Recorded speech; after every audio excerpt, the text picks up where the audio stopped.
আসসালামু আলাইকুম। আজকে আপনাদের আমি দেখাবো কিভাবে ইতালিতে আসার পরে এগ্রিকালচার কাজগুলা।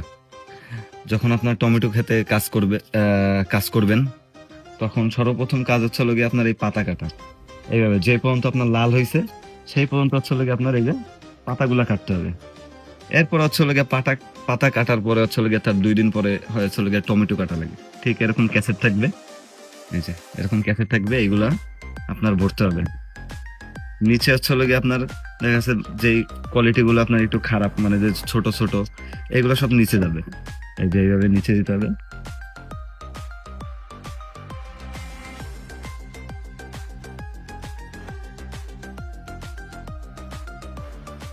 এই যে এইভাবে সুন্দরভাবে সাজাই দিতে হবে। কারণ কি আপনার এই যে ক্যারেটটা, এটা সরাসরি আপনার মার্কেটে যাবে। এটা কিন্তু আপনার ম্যাগাজিনে যাবে না। এটা সরাসরি একদম আপনার মার্কেটে। আর যে সময় আপনার ম্যাগাজিনে যাবে, ম্যাগাজিনে যায় সুন্দরভাবে দেখা যাচ্ছে বাইরে মালিক আপনার বাইরে মাল দিবে, তখন মার্কেটে দিবে না, কিংবা বড় সুপার শপে দিবে। তখন এই মালগুলা হয় কি, আমরা প্লাস্টিকের ক্যাসেটে এই মালগুলা কাটি সুন্দরভাবে আস্তে আস্তে থোয়ার পরে ওইগুলো আবার ম্যাগাজিনে যায়, যাওয়ার পরে সুন্দরভাবে ক্যাসেট হয়। ক্যাসেট হওয়ার পরে ওইগুলো আবার সুপার মার্কেটে যায়। আর এইগুলো আপনার ডিরেক্টলি আর কে মার্কেটে যাবে, সেই জন্য আপনার একটু ক্যাসেটটা সুন্দরভাবে সাজাইতে হবে। একদম এই লেভেল পর্যন্ত আমি দেখাই দিচ্ছি আপনাদের কিভাবে করতে হবে।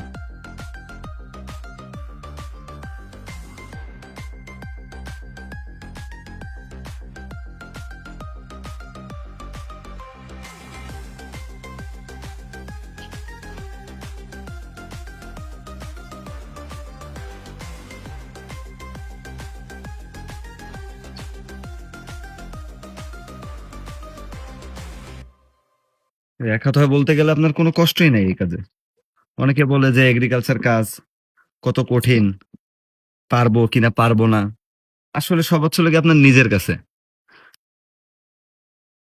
আপনার ৮ ঘন্টা ডিউটি, ৮ ঘন্টার পরে এরপরে হচ্ছে হলো গিয়ে আপনি বাসায় যাবেন, খাওয়া-দাওয়া করবেন, রেস্ট নিবেন, বাসায় কথা বলবেন দেশে। আপনার বেসিক ডিউটি হচ্ছে হলো গিয়া আপনার ৮ ঘন্টা। এরপর হচ্ছে হলো গিয়া যদি কেউ ওভারটাইম করে, ওভারটাইম করলো।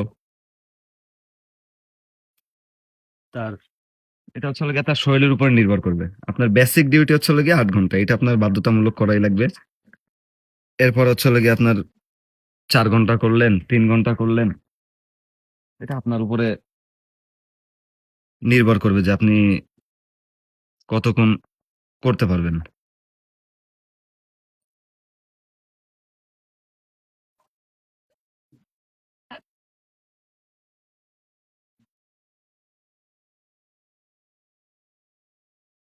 আচ্ছা, আরেকটা জিনিস, ক্যাসেট যখন করবেন,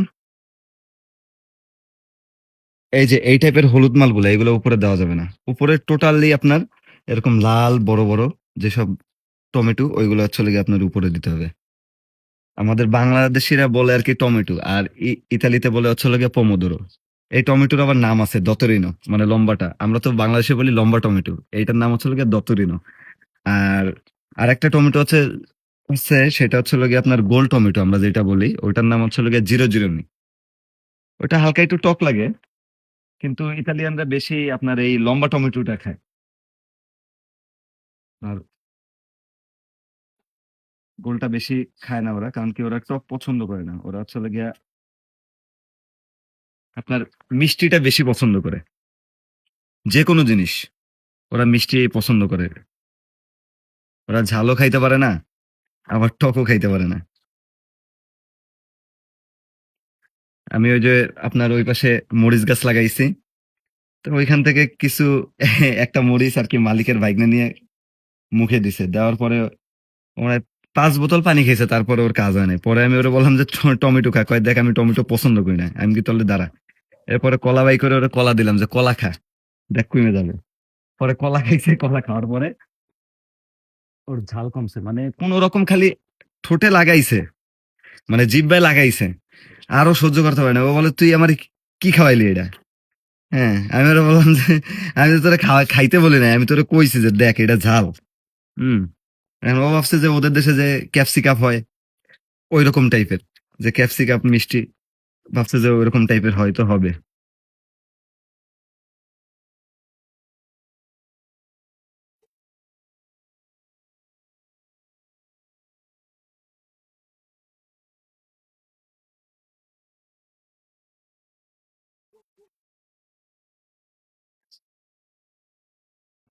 এই যে দেখুন। ঠিক এই যে এইভাবে ক্যাসেট গুলা এই যে সাজাইতে হবে। এটা হচ্ছে হলো গিয়ে আপনার টমেটো ক্ষেতের যে আপনার আমরা বলি রাকুলারে, মানে ইতালিয়ান ভাষায় বলে রাকুলারে আর বাংলা ভাষায় বলে সংগ্রহ। এটা হচ্ছে হলো গিয়ে আপনার টমেটো সংগ্রহ এই যে। ক্যাসেট গুলা এভাবে সাজাইতে হবে।